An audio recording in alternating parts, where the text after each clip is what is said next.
ذوالفقار علی بھٹو بھی بڑا اچھا آدمی تھا. اس کی کیبنٹ کے کسی منسٹر نے کہا سارے مولویوں کو فری میں ہم عمرہ کراتے ہیں. عمرہ کرانے کی غرض سے ہر جماعت کے مولویوں کا 2-2 3-3 آدمی عمرے میں بھیج دیے. 5 اسٹار ہوٹل میں ٹھہرایا. وہ عمرے کر کے واپس آئے.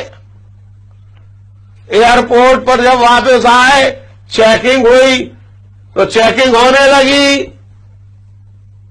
تو ملاؤں کے پاس سے شیشے کی بوتلیں نکلی. کیا ہے؟ آب زمزم. انہوں نے کہا یہ آب زمزم تو نہیں لگ رہا. کھول کے دیکھا, سونگ کے دیکھا تو ووڈکا.